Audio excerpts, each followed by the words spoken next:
Well, the latest quarterly labour force survey shows that South Africa's unemployment rate has decreased ever so slightly. With the second quarter of the year, the unemployment rate stood at 33.9%, 648,000 jobs created in that period. So let's get you some analysis on these numbers. We're joined now by former Statistician-General, Dr. Pali Lehohla, who joins us via our video link. It's always a pleasure talking to you, sir. Thanks very much for coming onto the program so early. I mean, are these numbers something to celebrate? Are they enough of a reason to celebrate, especially given that this is the second consecutive quarter where we've seen some kind of a dent in our unemployment numbers? I wouldn't say it's a dent, really. I mean, we've been in COVID and we are getting out of COVID. We haven't reached the pre-COVID numbers of 16.1 million employed people. Which was just not even enough to deal with the challenges that we face in South Africa regarding matters of unemployment, which our policies have failed dismally to deal with.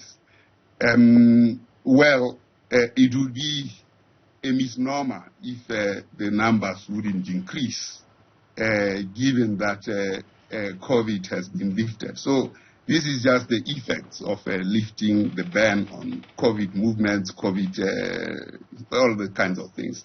But with the self-inflicted electricity problems, you don't expect anything better than what we see in these numbers. Let me make an example, for instance, where these numbers are very deceitful rather. Not the numbers as reflected, but the idea that we are making progress. There is none. Right. In fact, there is a lot more danger that I see in the numbers.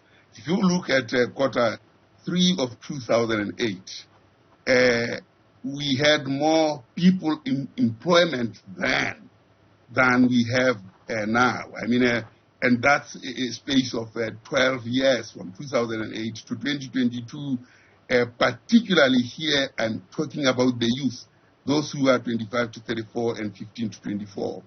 In 2008, quarter 2, we had 4.8 million youth employed in that age group 25 to 34. And then we had 2.6 million youth, 2.7 million youth employed in the age group 15 to 24. Today, 12 years later, in the context of a growing population of the youth, we have fewer youth employed than we had in 2008. And that's 4.4 million compared to 4.8 in the age group 25 to 34, and 1.9 compared to 2.6, 2.7 in the year 2008. So over a 12-year period, we see reduction in the absolute number of youth that is unemployed. Yeah. Or rather employed, vis-a-vis increases in the age groups 35 to 64 continuously over those periods.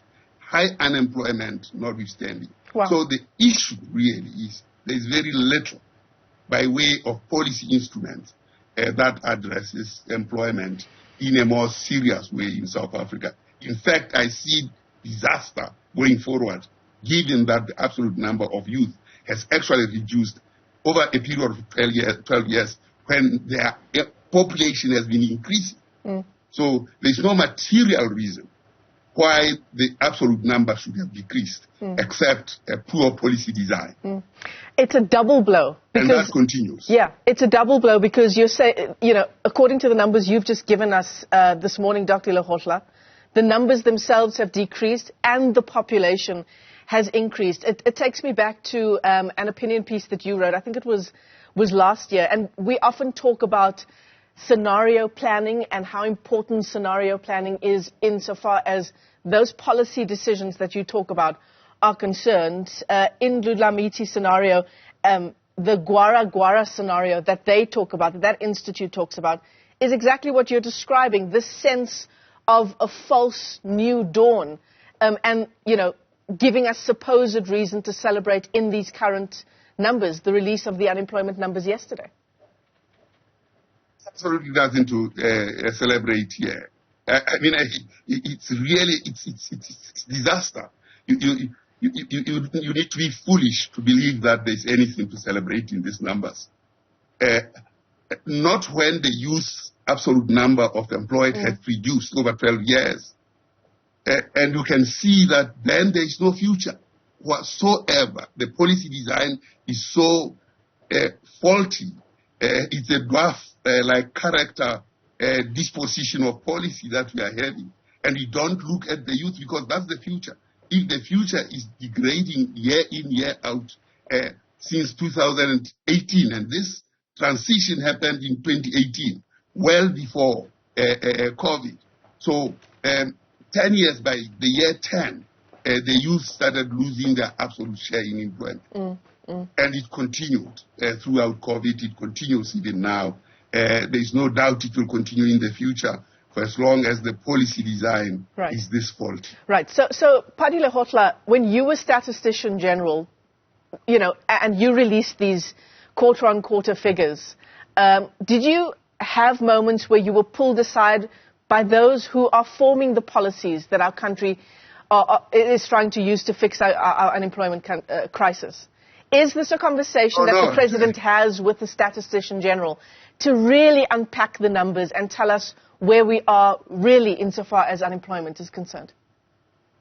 Well, I think in 2007, 2005, we had this discussion of what is it that is happening, including how are the measures constructed.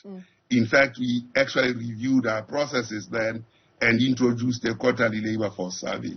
That was a result of a policy discussion with both President Mbeki and Minister Manuel. That's how things were. And we actually changed. And of course, at the time, I think their concern was there is growth, but the employment seemed not to be coming through. What is happening? Obviously, there was a bit of a lag, and then employment increased. Not to the extent that it dented unemployment, which was, it remained still high from 30 to 22%. That was the biggest reduction in unemployment that occurred in that period. But since then, there have been reversals. And I'm saying that by 2018, the turning point happened amongst the youth, whereby their absolute number in employment actually started reducing. And that's where we are today. So I didn't have any discussions with President Zuma or the Minister of Finance in that era, none at all. I do not know whether the current Statistician-General has discussions. The sad part, though, is that where the Harambee numbers come and play a big role in this space. I'm not saying that they shouldn't do their experimental things, but when those numbers are released simultaneously with the quarterly labor force survey, they lead to confusion because the President says there are 240,000 more, 300,000, so you would expect that there is 1 million more youth employed. When you see deaths and you don't see mortality, that is a faulty statistical process. It's wrong. You must see the deaths, you must see the births. You can't deal with births without dealing with mortality. You can't be talking about firms that we have created without looking at those who died. Yeah, absolutely. That gives a false impression. It's so ironic, Dr. Lehohla, because the President's newsletter this week talks about how a government employment program is changing lives. But from what you've told us, even with this marginal decline in unemployment, it really is nothing to celebrate. Former Statistician-General Dr. Pali Lehohla, as always, thanks very much for your perspective on these unemployment numbers.